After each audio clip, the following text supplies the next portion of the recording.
SLBC వీరు ప్రభుత్వం రాగానే డిసెంబర్ 7 ఎస్ఎల్బిసి పెట్టారు. State level bankers committee meeting పెట్టారు. State level bankers committee meeting పెడితే అధ్యక్ష అందులో బ్యాంకర్స్ చెప్పినారు మొత్తం 2 లక్షల వరకు రుణమాఫీ చేయాలి అంటే 49,500 కోట్లు కావాలని చెప్పినారు. మరి ప్రభుత్వం ముఖ్యమంత్రి గారు చెప్పినారు, బయట ఎక్కడో మాట్లాడుతూ మైక్లో చెప్పారు, రికార్డు కూడా ఉంది, కావాలంటే ప్లే చేయమంటే చేస్తా అధ్యక్ష మీరు అనుమతిస్తే. ముఖ్యమంత్రి గారు చెప్పారు, ఏముంది ఆయనలా, మేము ఒక్క సంవత్సరం కడుపు కట్టుకుంటే 40,000 కట్టేస్తాం, ఏమున్నది అన్నారు. మరి సంవత్సరం అయిపోయింది, 40,000 కోట్లు పత్తా లేదు అధ్యక్ష. మరి కడుపు కట్టుకున్నారా కట్టుకోలేదా ఇంకేం చేసినారో మాకు తెలియదు అధ్యక్ష, వారు చెప్పాలి. అదేవిధంగా అధ్యక్ష 40,000 కోట్లు అన్నారు ముఖ్యమంత్రి గారు, ఎస్ఎల్బిసి 49,500 అన్నది, ముఖ్యమంత్రి గారు 40,000 అన్నారు. మళ్ళా వెంటనే క్యాబినెట్ కాడికి వచ్చే వరకు 31,000 కోట్లు అయింది. మరి ఎట్లా మాయమైతే అధ్యక్ష లెక్కలు, 49,000కి వెళ్ళి 40 అయింది, 40కి వెళ్ళి క్యాబినెట్కి వచ్చే వరకు 31,000 కోట్లు అయింది, బడ్జెట్కి వచ్చే వరకు 26,000 కోట్లు. మళ్ళీ ఇవాళ మొన్న పాలమూరులో విజయోత్సవం జరిపినప్పుడు మొత్తం జరిగింది 19,000 కోట్లు అని చెప్తున్నారు అధ్యక్ష. నేను సవాల్ చేస్తా ఉన్నా, ఈ ప్రభుత్వాన్ని సవాల్ చేస్తా ఉన్నా అధ్యక్ష, ఏ ఊరికైనా పోదాం రాష్ట్రంలో, కొండారెడ్డి పల్లికి పోదామా, కొడంగల్కు పోదామా, సిరిసిల్లకు పోదామా, ఏ ఊరు వాళ్ళ ఇష్టం, పాలేరు పోదామా, ఎక్కడ పోదామా వాళ్ళ ఇష్టం. ఖచ్చితంగా ఏ ఒక్క ఊర్లోనైనా 100% రుణమాఫీ జరిగిందని రైతులు చెప్తే స్పీకర్ ఫార్మాట్ లో రాజీనామా వెంటనే మీకు ఇచ్చి రాజకీయ సన్యాసం తీసుకుంటా అధ్యక్ష, ఏ ఒక్క ఊర్లో అయినా సరే. అధ్యక్ష ఈ రకమైన బుకాయింపు, ఈ రకమైన మోసం మంచిది కాదు అధ్యక్ష. పావులా కూడా జరగలే అధ్యక్ష రైతు రుణమాఫీ, 49,500 కోట్లు అని చెప్పి ఇప్పటి వరకు 12,000 కోట్లు కూడా చేయకుండా తప్పించుకునే ప్రయత్నం చేస్తా ఉన్నారు. ఒక మాట అన్నారు అధ్యక్ష ఆ రోజు ముఖ్యమంత్రి గారు, రైతు బంధు ఎందుకు అయిపోతుందా, మేమేమన్నా దివానగాళ్ళమా ఔలగాళ్ళమా అని మాట్లాడింది అధ్యక్ష. మరి ఇలా వానాకాలం రైతు బంధు ఎగ్గొట్టిన వాళ్ళని ఏమనాలి అధ్యక్ష, వానాకాలం రైతు బంధు ఎగ్గొట్టిన వాళ్ళని ఏమనాలి అధ్యక్ష ముఖ్యమంత్రి గారి మాటల్లో. అందుకే అంటా ఉన్నాం, ఒక పంట కాదు 3 పంటలకు ఇయ్యాలని డిమాండ్ చేసిండ్రు, ఆ 3 పంటలకు ఇయ్యాలని మేము డిమాండ్ చేస్తా ఉన్నాం. ఇవాళ నేను భూభారతి చట్టం తెచ్చిండ్రు అధ్యక్ష, అందులో అనుభవదారుడు కాలం పెట్టింది. నేను అడుగుతా ఉన్నా కాంగ్రెస్ ప్రభుత్వాన్ని, మీరే చెప్పారు రైతులకే కాదు కౌలు రైతులకు కూడా ఇస్తామని చెప్పారు, కౌలు రైతుకి ఇస్తాం, రైతుకు కూడా ఇస్తాం, భూ యజమానికి కూడా ఇస్తామని చెప్పినారు. ఇవాళ ప్రభుత్వం స్పష్టం చేయాలి, రైతుకు ఇస్తామని చెప్పిండ్రు, కౌలు రైతుకి ఇస్తామని చెప్పిండ్రు, రైతు కూలీలకు ఇస్తామని చెప్పిండ్రు, తప్పకుండా ఇచ్చిన హామీ నిలబెట్టుకోవాలి. ఇంకా చెప్పాలంటే అధ్యక్ష ఈనాడు పేపర్లో ఫ్రంట్ పేజ్ ప్రకటన ఉంది, నాకు చూపెట్టమంటే చూపెడతా, మొదటి 100 రోజుల్లోనే ఇస్తాం అని కూడా చెప్పిండ్రు అధ్యక్ష, మాట నిలబెట్టుకోలేదు. ఎన్నికల ప్రచారంలోనేమో అందరికీ అన్ని, ఇప్పుడు మాత్రం కొందరికే కొన్ని అని కోతలు పెట్టే ప్రయత్నం చేస్తా ఉన్నారు. అన్నిటికీ మించి అధ్యక్ష బడ్జెట్లోనే వీళ్ళ చిత్తశుద్ధి బయటపడ్డది. మంత్రి గారేమో మేము నిర్ణయం తీసుకోలేదు అంటున్నారు రైతు భరోసా మీద, కానీ బడ్జెట్లోనే వీళ్ళ చిత్తశుద్ధి బయటపడ్డది అధ్యక్ష. ఏం చెప్పారు బడ్జెట్లో, రైతు భరోసాకి కేవలం కేటాయించింది 15,000 కోట్లు. మీకు నిజంగానే పెంచాలన్న ఆలోచన ఉన్న మాట వాస్తవం అయితే, 100 రోజుల్లో రైతు భరోసా పెంచుతామని చెప్పిన మాట వాస్తవం అయితే, మీరు ఎందుకు 15,000 కోట్లే కేటాయించారు? ఎందుకు మీరు 23,000 కోట్లు ఏదైతే 7,500 రూపాయలు కావాలో ఎకరానికి ఎందుకు కేటాయించలేదు? 70 లక్షల మంది రైతన్నలకు మీరు 15,000 కాకుండా మరి 15,000 ఇవ్వాలి అంటే 23,000 కోట్ల రూపాయలు కావాలి, అది మీరు పెట్టలేదు అంటేనే మీ చిత్తశుద్ధి అర్థమైతా ఉన్నది. కోతలకు సిద్ధపడ్డ తర్వాతనే ఉపసంఘం వేసినారు, మంత్రివర్గ ఉపసంఘం. ఇవాళ మీరు టైం పాస్ చేస్తా ఉన్నారు, ఖచ్చితంగా చెప్తా ఉన్నా, కాలక్షేపం చేస్తున్నారు. మంత్రివర్గ ఉపసంఘాన్ని వేసి ఇయ్యదలుచుకోలేదు మీరు. వానాకాలం రైతు బంధు ఎగ్గొట్టినట్టే భవిష్యత్తులో కూడా రైతు బంధు ఎగ్గొట్టే చక్కర్లో మీరు ఉన్నారు. అందుకే ఇవాళ రైతులు నమ్మతలేరు. అప్పులు ఎగ్గొట్టి బ్యాంకుల నిండా ముంచేస్తుంటే వసూలు చేసే ధైర్యం లేని ప్రభుత్వాలు అధ్యక్ష, పోయి రైతే దొరికినా మీరు రికవరీ. ఈ రోజు ప్రజలకు మేము జవాబిస్తున్నాం అధ్యక్ష, వీళ్ళకి కాదు అధ్యక్ష. ఏంది వీళ్ళకి జవాబు చెప్పేది? వీళ్ళకి ఏమైనా బాధ్యత ఉందా? వీళ్ళకి ఏమైనా బరువు ఉందా? బాధ్యత ఉందా? ఎట్లా వివరించడం మీరు చూసారు కదా అధ్యక్ష పైనుంచి. వీళ్ళ మమ్మల్ని అడిగేది, వీళ్ళకి అర్హత ఉందా? ఇంకా ఎస్ఎల్బిసిలో మీరు 40,000 కోట్లు వచ్చింది, లేకపోతే ఇంత ఉంది అంత ఉంది అంటారు. కరెక్ట్, అక్కడికే వస్తాం.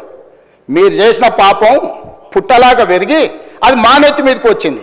2014 నుంచి 2023 వరకు 10 ఏళ్ళు మీరు ఎగతొప్పిందంతా తడిసి మోపెడై కట్టెడై అప్పుల భారం నెత్తి మీద పడి అవన్నీ కలిపితే ఇక్కడికి వచ్చింది.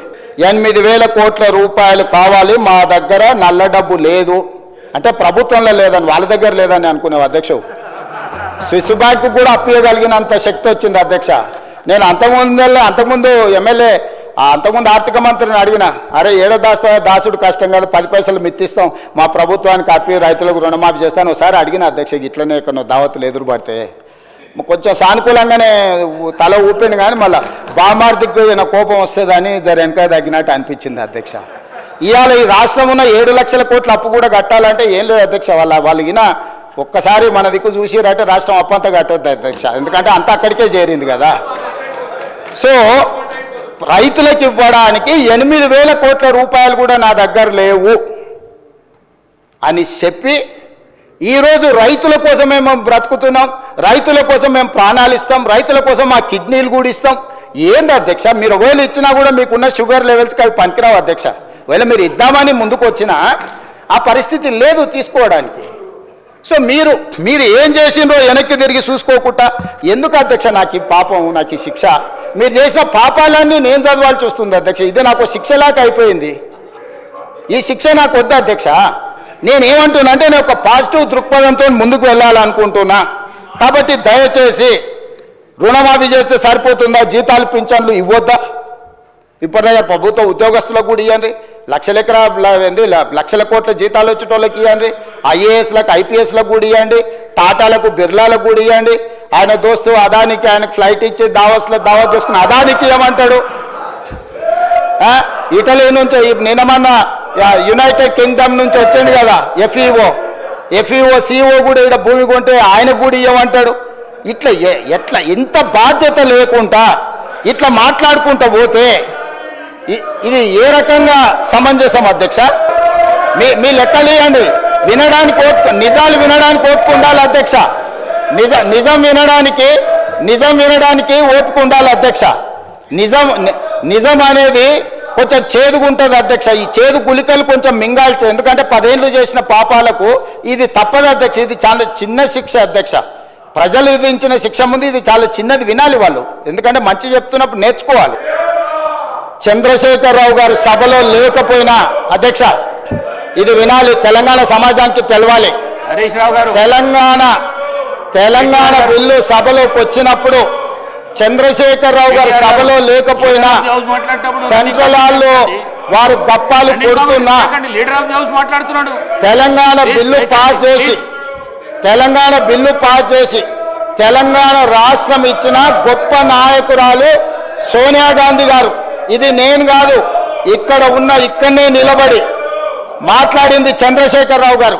తెలంగాణ రాష్ట్రానికంటే ముందు వారి ఇంటికి వెళ్ళి ఆడ అరుస్తున్నాయన బోర్ల బొక్కల వండుకొని సోనియా గాంధీ గారికి కాళ్ళు పట్టుకొని నమస్కారం పెట్టిన సంగతి అప్పుడే మర్చిపోయినారు. ఎందుకంటే కృతజ్ఞత లేని మనుషులను మనం ఏం ఆశించలేము. సో ఈరోజు ఆంధ్రప్రదేశ్లో పార్టీ పూర్తిగా చచ్చిపోయిన, కేంద్రంలో అధికారం కోల్పోయిన 4 కోట్ల తెలంగాణ ప్రజలకు ఇచ్చిన మాట నిలబెట్టుకోవడానికి శ్రీమతి సోనియా గాంధీ గారు తెలంగాణ రాష్ట్రం ఇచ్చింది. కాబట్టి ఆమె దయ వల్ల ఏర్పడ్డ తెలంగాణ రాష్ట్రంలో 2 సార్లు ముఖ్యమంత్రి 10 సంవత్సరాలు వెళ్ళి 100 సంవత్సరాల విధ్వంసం చేసి 1000 తరాలకు సరిపోయేటంత ఆస్తిని కొల్లగొట్టే అవకాశం మీకు వచ్చిందనంటే సోనియా గాంధీ గారి దయ వల్ల. కాబట్టి దయచేసి సోనియా గాంధీ గారి గురించి మాట్లాడేటప్పుడు కొంచెం మౌనంగా వింటే మర్యాద ఉంటుంది మీకని నేను చెప్తున్నా అధ్యక్ష.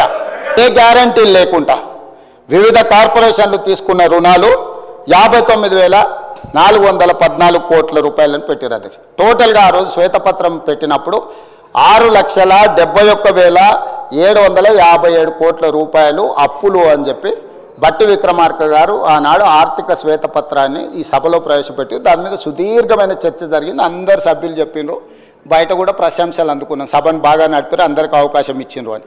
ఎందుకంటే నిజాలు వాస్తవాలు ప్రజలకు తెలవాలి కాబట్టి చర్చ చేసినాం. ఇవి కాకుండా ఆ రోజు ఈ లెక్కలో చెప్పని ఏంటి అధ్యక్ష అంటే, వీళ్ళు పనులు చేయించుకొని బకాయిలు పెట్టి, అంటే ఇప్పుడు సర్పంచులు ధర్నాలు చేస్తారు, ఆ సర్పంచులకు ఎన్నికలలో వాళ్ళని ఉపయోగించుకుందామని వాళ్ళకి శాంక్షన్స్ ఇచ్చి వాళ్ళతో పనులు చేయించి వాళ్ళ బిల్లులు ఇవ్వకుండా పెండింగ్ పెట్టినాయి. హాస్టల్స్లలో SC ST BC minority welfare హాస్టల్స్లో పిల్లలకు బకాయిలు పెట్టినాయి.